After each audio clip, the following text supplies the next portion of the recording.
The Sword of Welleran by Lord Dunsany. First published by George Allen and Sons, October 1908. Where the great plain of Tafet runs up, as the sea in estuaries, among the Cyresian mountains, there stood long since the city of Merimna, well nigh among the shadows of the crags. I have never seen a city in the world so beautiful as Merimna seemed to me when I first dreamed of it. It was a marvel of spires and figures of bronze, and marble fountains, and trophies of fabulous wars, and broad streets given over wholly to the beautiful. Right through the centre of the city there went an avenue 50 strides in width, and along each side of it stood likenesses in bronze of the kings of all the countries that the people of Merimna had ever known. At the end of that avenue was a colossal chariot with 3 bronze horses driven by the winged figure of Fame, and behind her in the chariot the huge form of Welleran, Merimna's ancient hero, standing with extended sword. So urgent was the mien and attitude of Fame, and so swift the pose of the horses, that you had sworn that the chariot was instantly upon you, and that its dust already veiled the faces of the kings. And in the city was a mighty hall wherein were stored the trophies of Merimna's heroes. Sculptured it was, and domed, the glory of the art of masons a long while dead, and on the summit of the dome the image of Rollery sat gazing across the Cyresian mountains towards the wide lands beyond, the lands that knew his sword. And beside Rollery, like an old nurse, the figure of Victory sat, hammering into a golden wreath of laurels for his head, the crowns of fallen kings. Such was Merimna, a city of sculptured victories and warriors of bronze. Yet in the time of which I write, the art of war had been forgotten in Merimna, and the people almost slept. To and fro and up and down they would walk through the marble streets, gazing at memorials of the things achieved by their country's swords, in the hands of those that long ago had loved Merimna well. Almost they slept, and dreamed of Welleran, Soranard, Momolek, Rollery, Akanax, and young Iraine. Of the lands beyond the mountains that lay all round about them, they knew nothing, save that they were the theatre of the terrible deeds of Welleran, that he had done with his sword. Long since, these lands had fallen back into the possession of the nations that had been scourged by Merimna's armies. Nothing now remained to Merimna's men, save their inviolate city, and the glory of the remembrance of their ancient fame. At night they would place sentinels far out in the desert, but these always slept at their posts dreaming of Rollery, and 3 times every night a guard would march around the city clad in purple, bearing lights and singing songs of Welleran. Always the guard went unarmed, but as the sound of their song went echoing across the plain towards the looming mountains, the desert robbers would hear the name of Welleran and steal away to their haunts. Often dawn would come across the plain, shimmering marvellously upon Merimna's spires, abashing all the stars, and find the guard still singing songs of Welleran, and would change the colour of their purple robes and pale the lights they bore. But the guard would go back, leaving the ramparts safe, and one by one the sentinels in the plain would awake from dreaming of Rollery, and shuffle back into the city quite cold. Then something of the menace would pass away from the faces of the Cyresian mountains, that from the north and the west and the south lowered upon Merimna, and clear in the morning the statues and the pillars would arise in the old inviolate city. You would wonder that an unarmed guard and sentinels that slept could defend a city that was stored with all the glories of art, that was rich in gold and bronze, a haughty city that had erst oppressed its neighbours, whose people had forgotten the art of war. Now this is the reason that, though all her other lands had long been taken from her, Merimna's city was safe. A strange thing was believed or feared by the fierce tribes beyond the mountains, and it was credited among them that at certain stations round Merimna's ramparts there still rode Welleran, Soranard, Momalek, Rollery, Akanax, and young Iraine. Yet it was close on 100 years since Iraine, the youngest of Merimna's heroes, fought his last battle with the tribes. Sometimes indeed there arose among the tribes young men who doubted and said, "How may a man forever escape death?" But graver men answered them, "Hear us, ye whose wisdom has discerned so much, and discern for us how a man may escape death when 200 horsemen assail him with their swords, all of them sworn to kill him, and all of them sworn upon their country's gods, as often Welleran hath. Or discern for us how 2 men alone may enter a walled city by night, and bring away from it that city's king, as did Soranard and Momalek. Surely men that have escaped so many swords and so many sleety arrows shall escape the years and time." And the young men were humbled and became silent. Still, the suspicion grew, and often when the sun set on the Cyresian mountains, men in Merimna discerned the forms of savage tribesmen, black against the light, peering towards the city. All knew in Merimna that the figures round the ramparts were only statues of stone, yet even there a hope lingered among a few that some day their old heroes would come again, for certainly none had ever seen them die. Now it had been the wont of these 6 warriors of old, as each received his last wound and knew it to be mortal, to ride away to a certain deep ravine and cast his body in, as somewhere I have read great elephants do, hiding their bones away from lesser beasts. It was a ravine steep and narrow, even at the ends, a great cleft into which no man could come by any path. There rode Welleran alone, panting hard, and there later rode Soranard and Momalek. Momalek with a mortal wound upon him not to return, but Soranard was unwounded, and rode back alone from leaving his dear friend, resting among the mighty bones of Welleran. And there rode Soranard when his day was come, with Rollery and Akanax, and Rollery rode in the middle, and Soranard and Akanax on either side. And the long ride was a hard and weary thing for Soranard and Akanax, for they both had mortal wounds, but the long ride was easy for Rollery, for he was dead. So the bones of these 5 heroes whitened in an enemy's land, and very still they were, though they had troubled cities, and none knew where they lay, saving only Iraine, the young captain, who was but 25 when Momalek, Rollery, and Akanax rode away. And among them were strewn their saddles and their bridles, and all the accoutrements of their horses, lest any man should ever find them afterwards, and say in some foreign city, "Lo, the bridles or the saddles of Merimna's captains taken in war."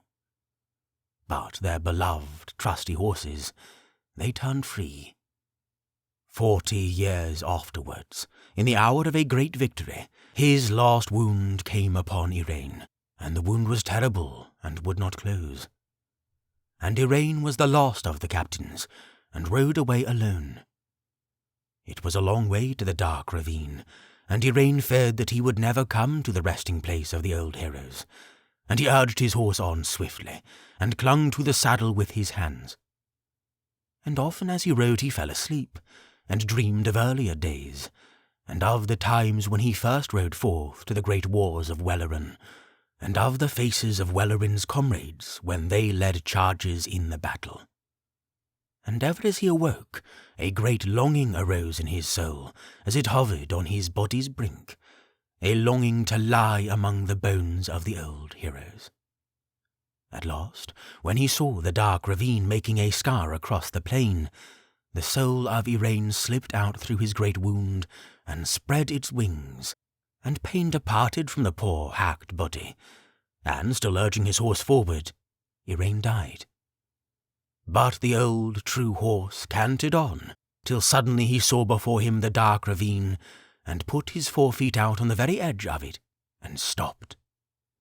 Then the body of Igraine came toppling forward over the right shoulder of the horse, and his bones mingle and rest as the years go by with the bones of Merimna's heroes. Now there was a little boy in Merimna named Rold. I saw him first, I, the dreamer, that sit before my fire asleep. I saw him first as his mother led him through the great hall where stand the trophies of Merimna's heroes. He was 5 years old, and they stood before the great glass casket wherein lay the Sword of Welleran. And his mother said, "The Sword of Welleran." And Rold said, "What should a man do with the Sword of Welleran?" And his mother answered, "Men look at the sword and remember Welleran." And they went on and stood before the great red cloak of Welleran, and the child said, "Why did Welleran wear this great red cloak?" And his mother answered, "It was the way of Welleran." When Rold was a little older, he stole out of his mother's house quite in the middle of the night, when all the world was still, and Merimna asleep dreaming of Welleran, Soranard, Momalek, Rollery, Akanax, and young Igraine. And he went down to the ramparts to hear the purple guard go by, singing of Welleran. And the purple guard came by with lights, all singing in the stillness, and dark shapes out in the desert turned and fled. And Rold went back again to his mother's house, with a great yearning towards the name of Welleran, such as men feel for very holy things. And in time, Rold grew to know the pathway all round the ramparts, and the 6 equestrian statues that were there guarding Merimna still. These statues were not like other statues. They were so cunningly wrought of many-coloured marbles, that none might be quite sure until very close that they were not living men. There was a horse of dappled marble, the horse of Akanax. The horse of Rollery was of alabaster, pure white. His armour was wrought out of a stone that shone, and his horseman's cloak was made of a blue stone very precious. He looked northwards. But the marble horse of Welleran was pure black, and there sat Welleran upon him looking solemnly westwards. His horse it was whose cold neck Rold most loved to stroke, and it was Welleran whom the watchers at sunset on the mountains the most clearly saw as they peered towards the city. And Rold loved the red nostrils of the great black horse, and his rider's jasper cloak. Now, beyond the Cyresians, the suspicion grew that Merimna's heroes were dead, and a plan was devised that a man should go by night and come close to the figures upon the ramparts, and see whether they were Welleran, Soranard, Momalek, Rollery, Akanax, and young Igraine. And all were agreed upon the plan, and many names were mentioned of those who should go, and the plan matured for many years. It was during these years that watchers clustered often at sunset upon the mountains, but came no nearer. Finally a better plan was made, and it was decided that 2 men who had been by chance condemned to death should be given a pardon if they went down into the plain by night and discovered whether or not Merimna's heroes lived. At first the 2 prisoners dared not go, but after a while one of them, Sejar, said to his companion, Sejar Ho, "See now, when the king's axeman smites a man upon the neck, that man dies." And the other said that this was so. Then said Sejar, "And even though Welleran smite a man with his sword, no more befalleth him than death." Then Sejar Ho thought for a while. Presently he said, "Yet the eye of the king's axeman might err at the moment of his stroke, or his arm fail him. And the eye of Welleran hath never erred, nor his arm failed. It were better to bide here." Then said Sejar, "Maybe that Welleran is dead, and that some other holds his place upon the ramparts, or even a statue of stone." But Sejar Ho made answer, "How can Welleran be dead, when he even escaped from 20 horsemen with swords that were sworn to slay him, and all sworn upon our country's gods? and Seejar said, "This story his father told my grandfather concerning Welleran. On the day that the fight was lost on the plains of Kurlistan, he saw a dying horse near to the river, and the horse looked piteously towards the water but could not reach it. And the father of my grandfather saw Welleran go down to the river's brink and bring water from it with his own hand and give it to the horse. Now, we are in as sore a plight as was that horse, and as near to death. It may be that Welleran will pity us, while the king's axemen cannot, because of the commands of the king." Then said Seejar Ho, "Thou wast ever a cunning arguer. Thou broughtest us into this trouble with thy cunning and thy devices. We will see if thou canst bring us out of it. We will go." So news was brought to the king that the 2 prisoners would go down to Merimna. That evening the watchers led them to the mountain's edge, and Seejar and Seejar Ho went down towards the plain by the way of a deep ravine, and the watchers watched them go. Presently their figures were wholly hid in the dusk. Then night came up, huge and holy, out of the waste marshes to the eastwards and lowlands and the sea, and the angels that watched over all men through the day closed their great eyes and slept.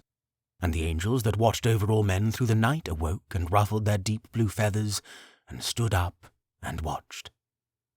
But the plain became a thing of mystery filled with fears. So the 2 spies went down the deep ravine, and coming to the plain sped stealthily across it. Soon they came to the line of sentinels asleep upon the sand, and one stirred in his sleep, calling on Rollory, and a great dread seized upon the spies, and they whispered, "Rollory lives." But they remembered the king's axeman and went on. And next they came to the great bronze statue of Fear, carved by some sculptor of the old glorious years, in the attitude of flight towards the mountains, calling to her children as she fled. And the children of Fear were carved in the likeness of the armies of all the Trans-Cyresian tribes, with their backs towards Merimna, flocking after Fear. And from where he sat on his horse behind the ramparts, the sword of Welleran was stretched out over their heads as ever it was wont. And the 2 spies kneeled down in the sand and kissed the huge bronze foot of the statue of Fear, saying, "O Fear, Fear!" And as they knelt, they saw lights far off along the ramparts coming nearer and nearer, and heard men singing of Welleran. And the purple guard came nearer, and went by with their lights, and passed on into the distance around the ramparts, still singing of Welleran. And all the while the 2 spies clung to the foot of the statue, muttering, "O Fear, Fear!" But when they could hear the name of Welleran no more, they arose and came to the ramparts, and climbed over them, and came at once upon the figure of Welleran, and they bowed low to the ground, and Seejar said, "O Welleran, we came to see whether thou didst yet live." And for a long while they waited with their faces to the earth. At last Seejar looked up towards Welleran's terrible sword, and it was still stretched out, pointing to the carved armies that followed after Fear. And Seejar bowed to the ground again, and touched the horse's hoof, and it seemed cold to him. And he moved his hand higher and touched the leg of the horse, and it seemed quite cold. At last he touched Welleran's foot, and the armour on it seemed hard and stiff. Then, as Welleran moved not and spake not, Seejar climbed up at last and touched his hand, the terrible hand of Welleran, and it was marble. Then Seejar laughed aloud, and he and Seejar Ho sped down the empty pathway, and found Rollory, and he was marble too. Then they climbed down over the ramparts, and went back across the plain, walking contemptuously past the figure of Fear, and heard the guard returning round the ramparts for the 3rd time, singing of Welleran. And Seejar said, "Aye, you may sing of Welleran, but Welleran is dead, and a doom is on your city." And they passed on, and found the sentinel still restless in the night, and calling on Rollory. And Seejar Ho muttered, "Aye, you may call on Rollory, but Rollory is dead, and naught can save your city." And the two spies went back alive to their mountains again, and as they reached them, the first ray of the sun came up red over the desert behind Merimna and lit Merimna's spires. It was the hour when the purple guard were wont to go back into the city with their tapers pale and their robes a brighter colour, when the cold sentinels came shuffling in from dreaming in the desert. It was the hour when the desert robbers hid themselves away, going back to their mountain caves. It was the hour when gauze winged insects are born that only live for a day. It was the hour when men die that are condemned to death. And in this hour, a great peril, new and terrible, arose for Merimna. And Merimna knew it not. Then Seejar, turning, said, "See how red the dawn is, and how red the spires of Merimna. They are angry with Merimna and Paradise, and they bode its doom." So the two spies went back and brought the news to their king, and for a few days the kings of those countries were gathering their armies together, and one evening the armies of 4 kings were massed together at the top of the deep ravine, all crouching below the summit, waiting for the sun to set. All wore resolute and fearless faces, yet inwardly every man was praying to his gods, unto each one in turn. Then the sun set, and it was the hour when the bats and the dark creatures are abroad, and the lions come down from their lairs, and the desert robbers go into the plains again, and fevers rise up winged and hot out of chill marshes. And it was the hour when safety leaves the thrones of kings, the hour when dynasties change. But in the desert, the purple guard came swinging out of Merimna with their lights to sing of Welleran, and the sentinels lay down to sleep. Now into Paradise no sorrow may ever come, but may only beat like rain against its crystal walls. Yet the souls of Merimna's heroes were half aware of some sorrow far away, as some sleeper feels that someone is chilled and cold, yet knows not in his sleep that it is he. And they fretted a little in their starry home. Then unseen there drifted earthward across the setting sun the souls of Welleran, Soranard, Momalek, Rollery, Akanax, and young Iraine. Already when they reached Merimna's ramparts, it was just dark. Already the armies of the 4 kings had begun to move, jingling, down the deep ravine. But when the 6 warriors saw their city again, so little changed after so many years, they looked towards her with a longing that was nearer to tears than any that their souls had known before, crying to her, "O Merimna, our city, Merimna, our walled city! How beautiful thou art with all thy spires, Merimna! For thee we left the earth, its kingdoms and little flowers. For thee we have come away for a while from Paradise. It is very difficult to draw away from the face of God. It is like a warm fire. It is like a dear sleep. It is like a great anthem. Yet there is a stillness all about it, a stillness full of lights. We have left Paradise for a while for thee, Merimna. Many women have we loved, Merimna, but only one city. Behold now all the people dream, all our loved people. How beautiful are dreams! In dreams the dead may live, even the long dead and the very silent. Thy lights are all sunk low, they have all gone out, no sound is in thy streets. Hush! Thou art like a maiden that shutteth up her eyes and is asleep, that draweth her breath softly and is quite still, being at ease and untroubled. Behold now the battlements, the old battlements. Do men defend them still as we defended them?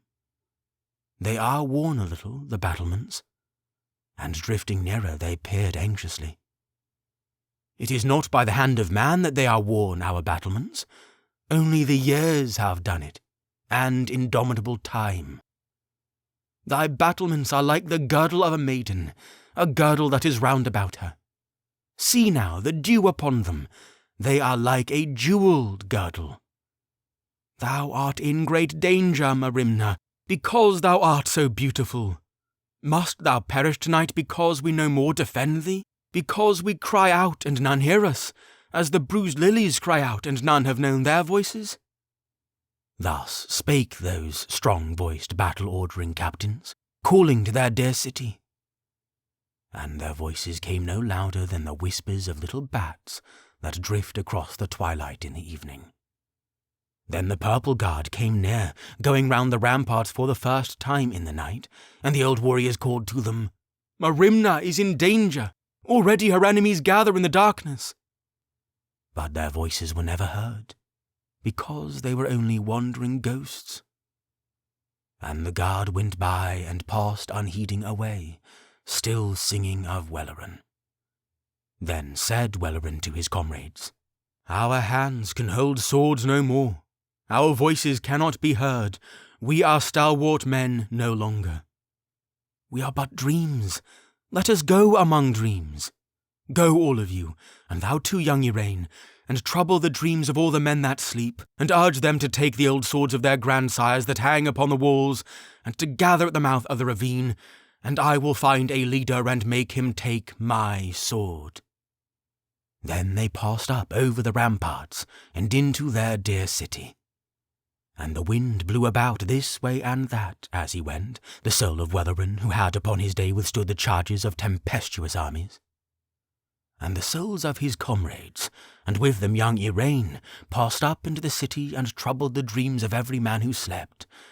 And to every man the souls said in their dreams, "It is hot and still in the city. Go out now into the desert, into the cool under the mountains. But take with thee the old sword that hangs upon the wall, for fear of the desert robbers." And the god of that city sent up a fever over it, and the fever brooded over it, and the streets were hot.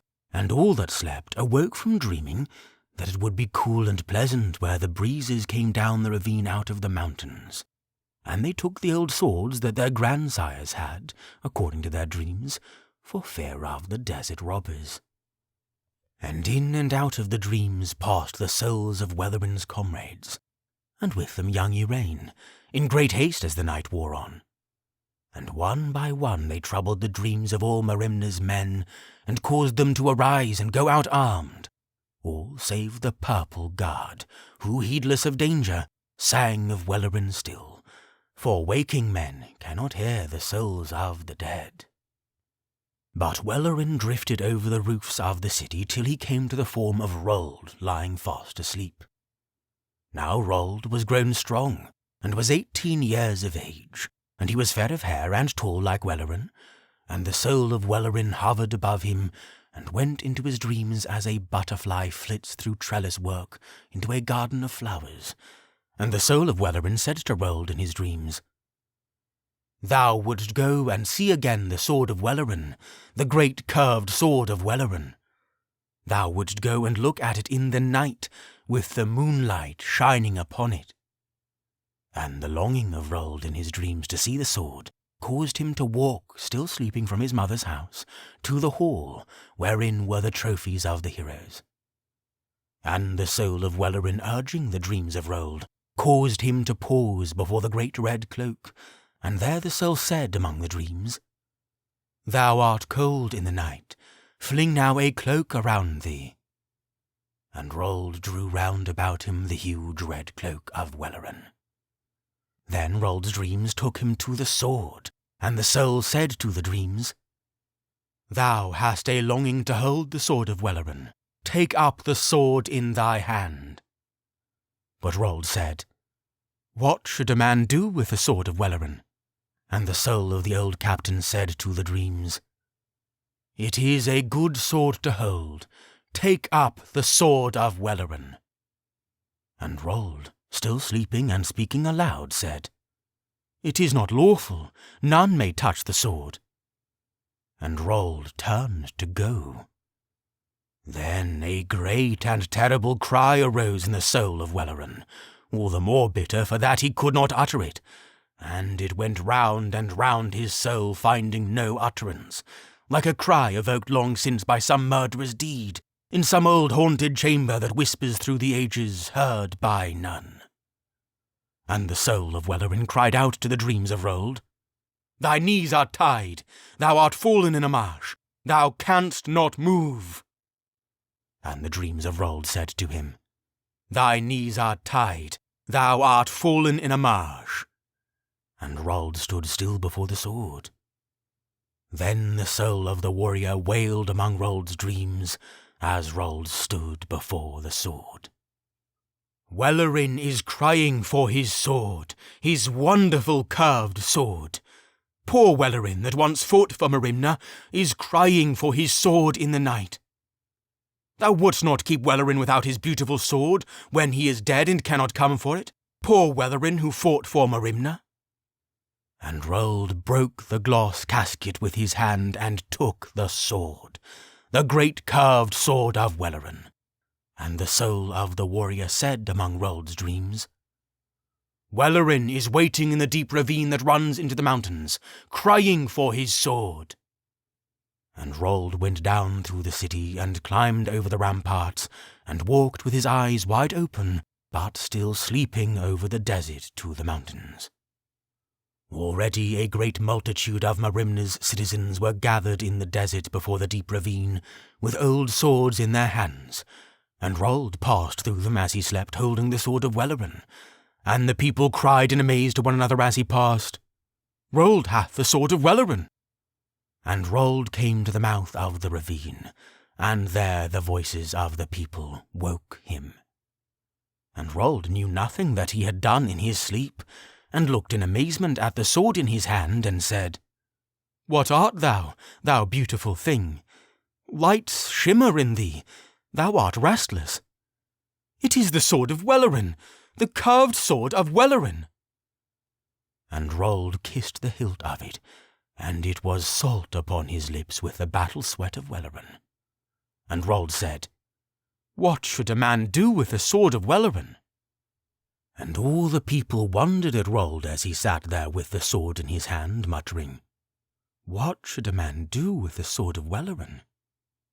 Presently there came to the ears of Rold the noise of a jingling up in the ravine, and all the people that knew naught of war, heard the jingling coming nearer in the night, for the 4 armies were moving on Merimna, and not yet expecting an enemy. And Rold gripped upon the hilt of the great carved sword, and the sword seemed to lift a little.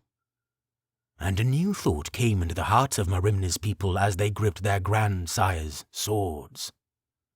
Nearer and nearer came the heedless armies of the 4 kings, and old ancestral memories began to arise in the minds of Merimna's people in the desert, with their swords in their hands, sitting behind Rold. And all the sentinels were awake holding their spears, for Rollory had put their dreams to flight, Rollory that once could put to flight armies, and now was but a dream struggling with other dreams. And now the armies had come very near. Suddenly Rold leapt up, crying, "Welleran, and the sword of Welleran!" And the savage, lusting sword that had thirsted for 100 years went up with the hand of Rold, and swept through a tribesman's ribs. And with the warm blood all about it, there came a joy into the curved soul of that mighty sword, like to the joy of a swimmer coming up dripping out of warm seas after living for long in a dry land. When they saw the red cloak and that terrible sword, a cry ran through the tribal armies, "Welleran lives!" And there arose the sounds of the exulting of victorious men, and the panting of those that fled, and the sword singing softly to itself as it whirled dripping through the air. And the last that I saw of the battle as it poured into the depth and darkness of the ravine was the sword of Welleran sweeping up and falling, gleaming blue in the moonlight whenever it arose, and afterwards gleaming red, and so disappearing into the darkness. But in the dawn, Merimna's men came back, and the sun arising to give new life to the world shone instead upon the hideous things that the sword of Welleran had done. And Rold said, "O sword, sword, how horrible thou art! Thou art a terrible thing to have come among men. How many eyes shall look upon gardens no more because of thee? How many fields must go empty that might have been fair with cottages, white cottages with children all about them? How many valleys must go desolate that might have nursed warm hamlets, because thou hast slain long since the men that might have built them? I hear the wind crying against thee, thou sword. It comes from the empty valleys. It comes over the bare fields. There are children's voices in it. They were never born. Death brings an end to crying for those that had life once, but these must cry forever. Oh, sword, sword, why did the gods send thee among men? And the tears of Rold fell down upon the proud sword, but could not wash it clean.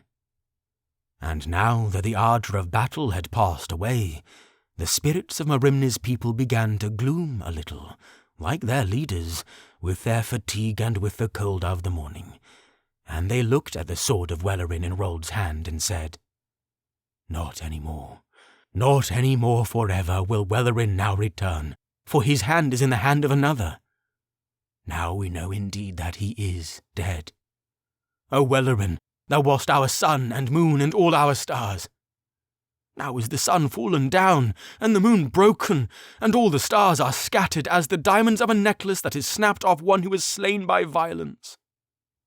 Thus wept the people of Merimna in the hour of their great victory, for men have strange moods, while beside them their old and violet city slumbered safe.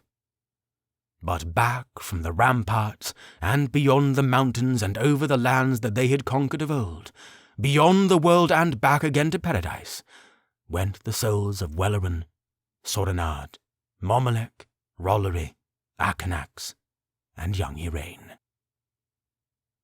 The End.